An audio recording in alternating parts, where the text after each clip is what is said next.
अब आ जाते हैं point 5, classification of economic activities.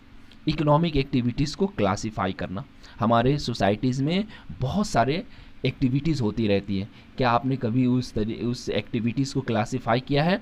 जैसे यहाँ पर देखते हैं point 1, various economic activities can be classified into 3 main sectors, that is primary sector, secondary sector and tertiary sector. बोला गया कि बहुत सारी जो है इकोनॉमिक एक्टिविटीज़ होती है जिसे हम लोग 3 पार्ट में डिवाइड कर सकते हैं। पहला है हमारा प्राइमरी सेक्टर, दूसरा है सेकेंडरी सेक्टर और तीसरा है हमारा tertiary sector. Point 2, the primary sectors include activities like agriculture, forestry, animal husbandry and fishing, poultry, farming and mining. In this sector goods are produce by exploiting nature. बोला गया है कि प्राइमरी सेक्टर्स में वो एक्टिविटीज़ आते हैं जैसे agriculture होता है, फॉरेस्ट्री होता है, एनिमल हस्बेंड्री होता है, फिशिंग होता है, पोल्ट्री होता है, फार्मिंग एंड माइनिंग होता है। बताया गया है कि इस सेक्टर्स के अंदर में जो नेचुरल प्रोडक्ट होता है, यानी कि नेचर को एक्सप्लॉइट करके प्रोड्यूस किया जाता है, नेचर से प्रोड्यूस किया जाता है, और मैक्सिमम इसमें जो है वो रॉ मटेरियल्स होते हैं नेचुरल। ओके, अब आ जाते हैं पॉइंट 3 में। In the secondary sector manufacturing, small and large and consumption activities are included. बोला गया कि सेकेंडरी सेक्टर्स में जो मैन्युफैक्चरिंग होती है, यानी कि गुड्स को जो है वो एक मोर वैल्यूएबल प्रोडक्ट बनाया जाता है, और बताया गया कि इस तरीके से उसकी जो कंस्ट्रक्शन की एक्टिविटीज़ होती है वो इन्वॉल्व होता है। जैसे मान लिया जाए कि सेकेंडरी सेक्टर्स में शर्ट बनकर निकलता है, सेकेंडरी सेक्टर्स में और भी बहुत सारे जो कंप्लीट प्रोडक्ट्स है वो बनकर निकलता है। जैसे प्राइमरी सेक्टर्स में रॉ मटेरियल्स होता है, सेकेंडरी सेक्टर में गुड्स बनता है। ठीक है, तो सेकेंडरी सेक्टर्स को मैन्युफैक्चरिंग सेक्टर्स भी कहते हैं। ओके, अब आ जाते हैं पॉइंट 4 में। This tertiary sector also called service sector. Tertiary sector को सर्विस सेक्टर्स के नाम से भी जानते हैं।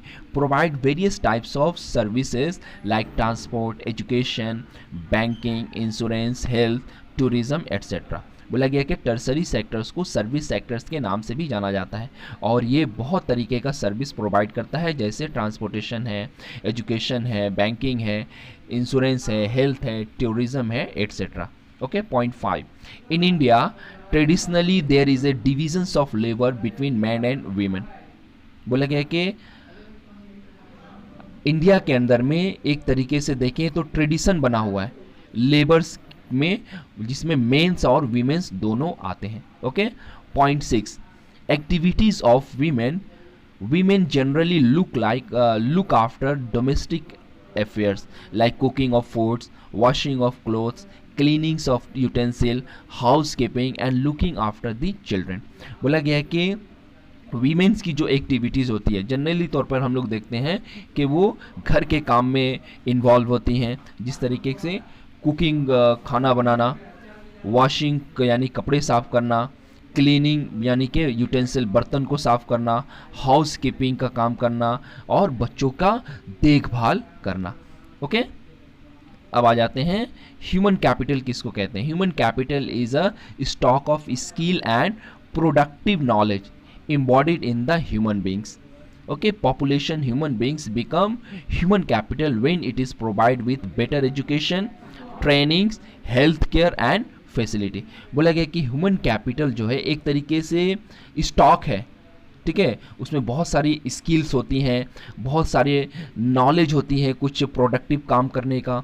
ओके, और बताया गया कि ये सभी जो है वो ह्यूमन्स बींग्स के अंदर में ही होता है, यानी कि एक अच्छा ह्यूमन बींग्स जिसको हम लोग कह सकते हैं कि वो ह्यूमन कैपिटल है, उसके अंदर में अच्छे नॉलेज होंगे, उसके अंदर में अच्छे स्किल्स होंगे।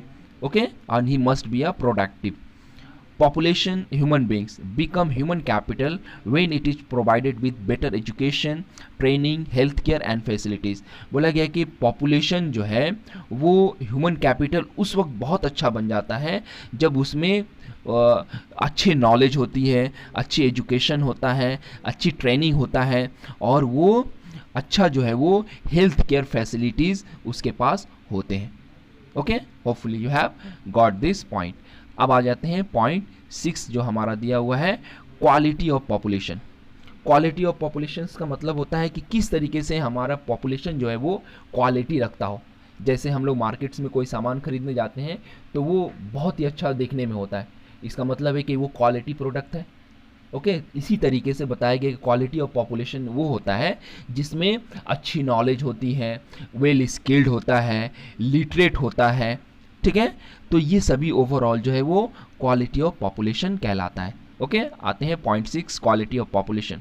The quality of population depend upon the literacy rate, life expectancy, skill formations acquired by the people of the country.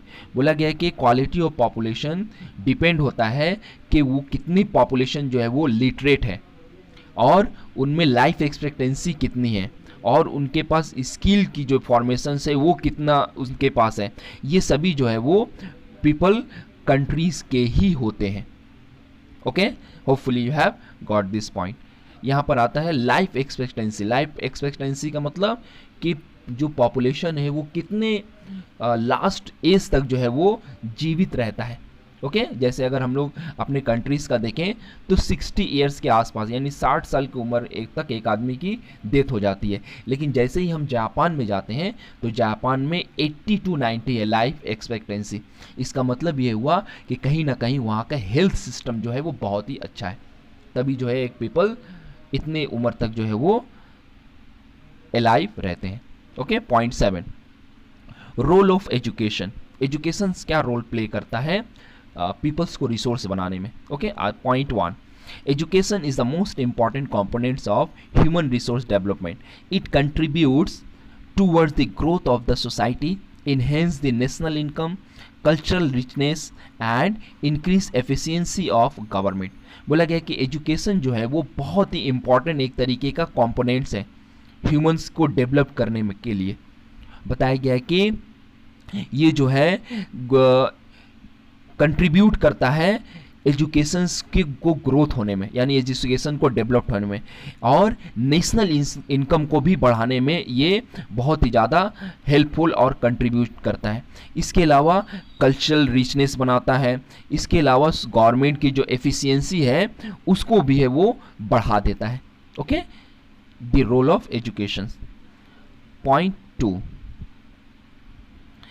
in view of its contribution toward the growth of the society, government expenditures on education as a percent of GDP rose from 0.64% in 1951 to 1952 to 3.98% in 2002 and 3. However, our national goal is 6% of the GDP। बोला गया है कि अगर हम लोग contributions का देखें, growth societies के ग्रोथ के बारे में देखें, तो गवर्नमेंट का जो खर्च है एजुकेशंस के ऊपर, यानी कि अगर जीडीपी में उसका परसेंटेज देखें कि एजुकेशंस के ऊपर कितना खर्च करती है गवर्नमेंट, तो बताया गया है कि 1951 टू 1952 में ये था 0.64%, जो कि 2002 और 2003 में ये बढ़कर 3.98% हो गया था। बताया गया कि नेशनल लेवल पे एजुकेशन को डेवलप करने के लिए गोल है कि वो 6% जो है वो जीडीपी का खर्च करे एजुकेशन के ऊपर। Okay, hopefully you have got this point. Point 3, literacy is uneven between males and females. Males are more literate. It also varies with urban and rural areas. Urban population is more literate compared to the rural। बोला गया कि अगर हम literacy की बात करें तो इसमें भी जो है वो ना बराबरी पाया जाता है, जैसे मेल्स की फीमेल लिटरेसी रेट कुछ है और मेल की कुछ है। बताया गया कि जो मेल की लिटरेसी रेट है वो फीमेल के कंपैरिजन में ज़्यादा है, और बताया गया कि जो अर्बन एरियाज़ हैं, ओके, अर्बन एरिया माने जो सिटीज़ एरियाज़ हैं वहाँ पर भी इसमें वेराइटीज़ पाया जाता है कंपैरिजन में रूरल एरियाज़ के। बोला गया कि अर्बन एरियाज़ की जो पॉपुलेशन है वो ज़्यादा पढ़े लिखे होते हैं रूरल एरियाज़ के कंपैरिजन में, यानी कि जो सिटीज़ एरियाज़ के लोग हैं वो ज़्यादा पढ़े लिखे होते हैं बशर्ते कंपैरिजन टू द गांव के एरियाज़ के लोगों के।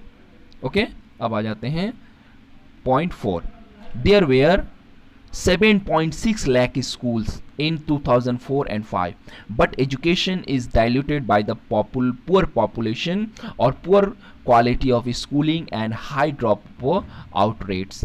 बोला गया है कि 2004 और 5 में जो हमारे कंट्रीज में स्कूल थे वो 7.68 लैक्स थे. बताया गया कि एजुकेशन की जो क्वालिटी है, एजुकेशंस की जो क्वालिटी है वो मैक्सिमम जो है वो लोग एजुकेशन से हट जाते हैं. इसका मतलब ये हुआ कि जो क्वालिटी ऑफ पॉपुलेशन से वो हमारे कंट्रीज़ में ड्रॉप रेट बहुत ज़्यादा है, यानी कि हायर क्वालिफिकेशन तक लोग नहीं जा पाते हैं. इसका मतलब ये हुआ कि लोग आधे में ही अपने एजुकेशंस को रोक देते हैं, ड्रॉप आउट हो जाते हैं. Point 5. सर्व शिक्षा अभियान SSA is a significant step toward the providing elementary education to all the children below the age of 14 years.